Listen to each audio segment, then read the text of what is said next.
Hello दर्शकों, welcome to tales of book. एक व्यक्ति के जीवन में, खासकर एक आदमी के जीवन में पिता का होना बहुत जरूरी है। पिता अपने बच्चों को बाहरी दुनिया से अवगत कराते हैं और उन्हें बाहरी संसार में कैसे जीना है, किसी व्यक्ति की पहचान करना और करियर से जुड़ी कई अन्य चीज़ों के बारे में उन्हें बताते हैं। जरा सोचिए, अगर किसी व्यक्ति को ये सीख दो अलग अलग अनुभवों से मिले तो वो उससे क्या कुछ नहीं हासिल कर सकता। हम बात कर रहे हैं American businessman, best seller author Robert Kiyosaki के बारे में। 1997 में लिखी उनकी किताब रिच डैड पुअर डैड ने तहलका मचा दिया था। ये किताब रॉबर्ट की दो पिताओं के साथ बड़े होने की कहानी है, एक उनके असली पिता और एक उनके सबसे अच्छे दोस्त के रिच डैड। और जिस तरह से दोनों पुरुषों ने पैसे और इन्वेस्टमेंट के बारे में उसके विचारों को आकार दिया, ये बुक इस मिथ को तोड़ती है कि अमीर बनने के लिए आपकी इनकम हाई होनी चाहिए और साथ ही पैसे के लिए काम करने, अपने पैसे को आपके लिए काम कराने के बीच के अंतर को समझाती है। वीडियो को शुरू करने से पहले अगर आप चैनल पर नए हैं तो चैनल को सब्सक्राइब करना ना भूलिएगा, क्योंकि हम ऐसे ही अमेजिंग बुक्स की समरी इस चैनल पर लाते रहेंगे। आइए इस बुक के चैप्टर्स को एक एक करके समझते हैं। रॉबर्ट की कहानी। रॉबर्ट अपने असली पिता को पुअर डैड कहते थे और अपने दोस्त के पिता को रिच डैड। उनके पुअर डैड ने PhD की और अपनी अच्छी एजुकेशन की वजह से वह एक हार्ड वर्किंग कॉलेज टीचर थे। वह फाइनेंशियली वीक थे, इसलिए रॉबर्ट उन्हें पुअर डैड बुलाते हैं। वहीं दूसरी ओर उनके रिच डैड सिर्फ 8th पास होने के बावजूद शहर के एक बहुत बड़े बिजनेसमैन थे। ऑथर एक ऐसे स्कूल में पढ़ते थे जहां रिच फैमिली के बच्चे भी पढ़ते थे। उनके पेरेंट्स उन्हें बड़ी बड़ी गाड़ियों में स्कूल छोड़ा करते थे। फिर एक दिन रॉबर्ट के मन में एक सवाल आया, जिसका जवाब पाने के लिए वे अपने पुअर डैड के पास पहुंचे। उन्होंने पूछा, dad can you tell me how to get rich. लेकिन शायद उनके पिता के पास इसका जवाब नहीं था, इसलिए उन्होंने कहा, son if you want an answer to this question use your head. तो एक 9 साल के बच्चे ने अपना दिमाग इस्तेमाल करके अपने फ्रेंड माइक के साथ मिलकर अपने आस पड़ोस से टूथपेस्ट की खाली ट्यूब्स इकट्ठा की और उसे स्टील के एक बड़े बर्तन में डालकर गर्म किया। उतने में उनके पुअर डैड घर आ गए और ये देखकर हैरान हो गए। तब रॉबर्ट ने उन्हें कहा कि वे टूथपेस्ट की खाली ट्यूब को पिघलाकर मनी कॉइन्स बनाएंगे, जिससे वे बहुत अमीर हो जाएंगे। इस पर उनके पुअर डैड ने कहा कि जो वह कर रहे हैं वह लीगल है, ऐसे कोई इंसान अमीर नहीं बन सकता। मैं पूरी जिंदगी एक स्कूल टीचर रहा जिसका सारा फोकस बस पढ़ाने पर था। मैं ये जान ही नहीं पाया कि बहुत सारा पैसा कैसे कमाते हैं, अमीर कैसे बनते हैं। लेकिन तुम इस छोटी सी उम्र में इस सवाल का जवाब जानना चाहते हो तो तुम ये क्वेश्चन माइक के फादर से पूछो। वे इस सवाल का जवाब जानने के कारण ही आज अमीर हैं। अपने पुअर डैड की सलाह पर रॉबर्ट ने माइक के फादर से वही क्वेश्चन पूछा। फिर उस क्वेश्चन से बाद उनके life long financial experience, education की बातें शुरू हुई। अपने पुअर डैड की सलाह पर रॉबर्ट ने माइक के फादर से वही क्वेश्चन पूछा। फिर उस क्वेश्चन के बाद उनके life long financial experience, education की बातें शुरू हुई, जिसमें रिच डैड ने उनकी 39 साल की उम्र में पहुंचने तक के जीवन के डिफरेंट स्टेजेस के बहुत ही महत्वपूर्ण लेसन बताए, जो उन्हें अमीर बनाने और हमेशा अमीर बनने रहने के जरूरी थे। आइए इन 6 इंपॉर्टेंट लेसन्स को समझते हैं। Number 1, rich do not work for money, money works for them. Rich dad के मुताबिक एक फेयर सर्कल कई दशकों से चला आ रहा है, जिसे ऑथर रैट रेस कहते हैं। ज़्यादातर लोग इसका हिस्सा हैं। अच्छे कॉलेज से पढ़ाई, अच्छी नौकरी, अच्छी लड़की से शादी, फिर शादी के बाद अपने नए परिवार का स्टेटस बनाए रखो, लोन लेकर घर गाड़ी खरीदो, अपने लाइफस्टाइल को क्रेडिट कार्ड की मदद से हाई क्लास बनाओ और फिर हर महीने के खर्चे को पूरा करने के लिए पूरी ज़िंदगी जॉब करते रहो। लेकिन कभी सोचा है कि इस रैट रेस में आपका फ़ायदा क्या है? नंबर 1, सबसे ज़्यादा काम आप कर रहे हैं लेकिन मैक्सिमम प्रॉफिट तो एम्प्लॉयर कमा रहा है। नंबर 2, हैवी टैक्सेस आप गवर्नमेंट को दे रहे हो। नंबर 3, जो बैंक से लोन चल रहे हैं, क्रेडिट कार्ड के ऊपर जो ड्यूज हैं, उस पर आपका बैंक बहुत ज़्यादा पैसा कमा रहा है। ज़्यादातर लोग तो इस रैट रेस का हिस्सा बनकर नाखुश भी हैं, लेकिन फिर भी वे लगे रहते हैं, क्योंकि fear of circle, fear, greed, fear. Step 1, fear. बचपन से ही ये साइकिल हमारे दिमाग में बैठाया जाता है, पढ़ो, नौकरी करो, पैसा कमाओ, और अगर ऐसा नहीं किया तो तुम कामयाब नहीं कहलाओगे। अगर कोई दूसरा रास्ता चुनोगे तो फेलियर ही मिलेगा। यह डर आपको रैट रेस का हिस्सा बनाता है। Step 2, greed. एक बार पैसा आना शुरू हो जाए तो सब कुछ खरीद लेने की ग्रीड, घर, गाड़ी, electronics, luxury lifestyle. Step 3, fair.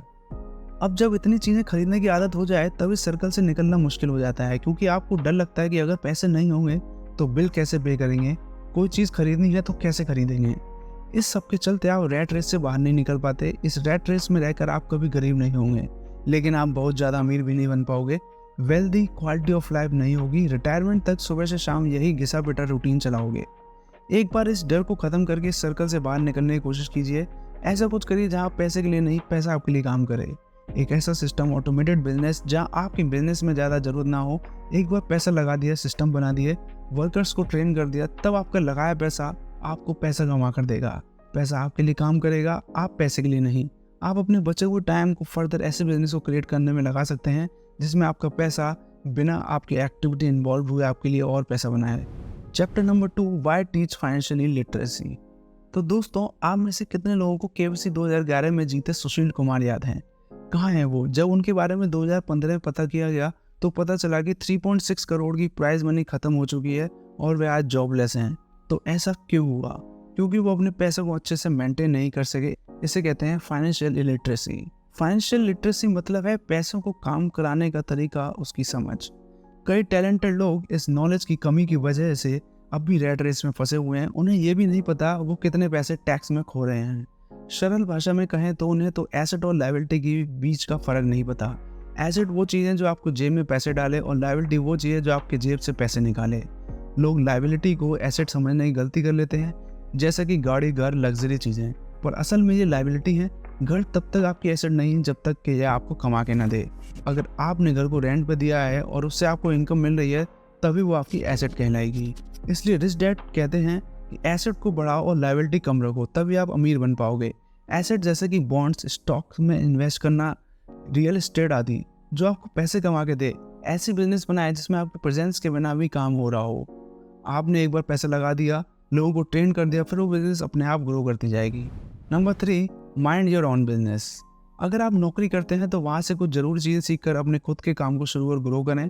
Famous McDonald brand के मालिक बर्गर बिजनेस के साथ रियल एस्टेट का भी बिजनेस करते थे, इसलिए वो इतना अमीर बने। इसी तरह रॉबर्ट भी जॉब करने के साथ एसेट बनाने में लगे रहे, रियल एस्टेट खरीदना और बेचना, जिससे वो अपने जॉब से कई गुना ज़्यादा कमा लेते थे।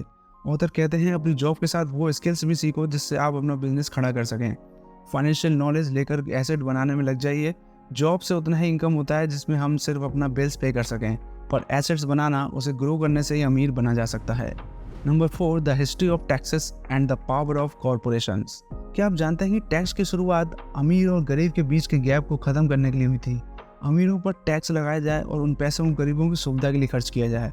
लेकिन बाद में मिडिल क्लास लोगों पर भी टैक्स लागू हो गया और अब सरकारी खाते में जो सबसे ज़्यादा टैक्स जाता है वो मध्यम वर्गीय लोगों से ही आता है। अमीर लोग अपनी सूझबूझ और चतुराई से टैक्स देने से बच जाते हैं। पहले कमाते हैं फिर खर्च करते हैं, अगर कुछ बच जाता है तब टैक्स पे करते हैं।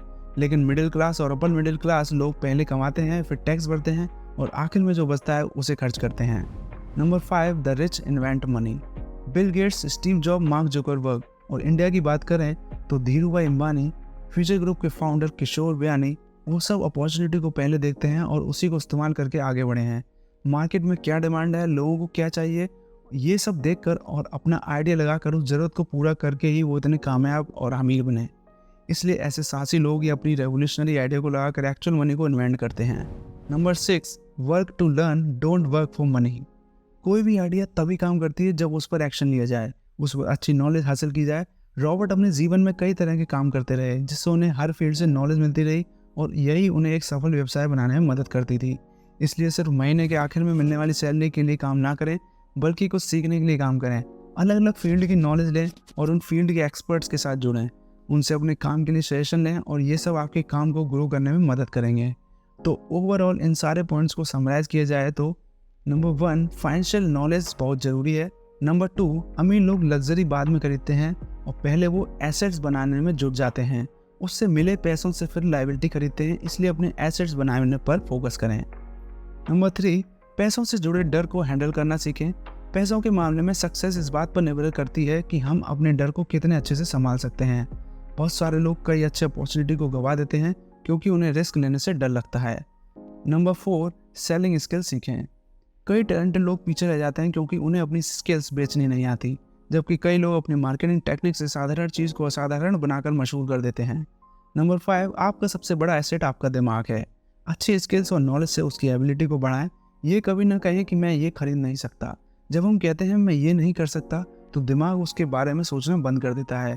खुद से पूछें कि मैं ये कैसे खरीद सकता हूँ, तभी दिमाग नए नए तरीकों को ढूंढेगा। अपॉर्चुनिटी को पहचानें और उस पर एक्शन लें, खुद पे विश्वास रखें। तो दर्शकों, ये थी rich dad poor dad book की शॉर्ट समरी। ये किताब किसी भी इंसान को, फिर चाहे वो पढ़ा लिखा हो या ना हो, उसे अमीर बनाना सिखा देगी। इसलिए मैं सजेस्ट करूँगा कि आप इस बुक को ज़रूर पूरी तरह से पढ़ें। इसे पढ़ने के लिए आप डिस्क्रिप्शन बॉक्स में दिए गए लिंक पर क्लिक कर सकते हैं। चैनल को सब्सक्राइब करना ना भूलें और अगर वीडियो पसंद आए तो लाइक, कमेंट और शेयर जरूर कीजिएगा। अगर पसंद नहीं भी आते हैं तो अपने सुझाव नीचे कमेंट में जरूर दीजिएगा, जिससे हम और बेहतर हो सकें। तो मिलते हैं अगले वीडियो में एक और नई बुक समरी के साथ। Thanks for watching.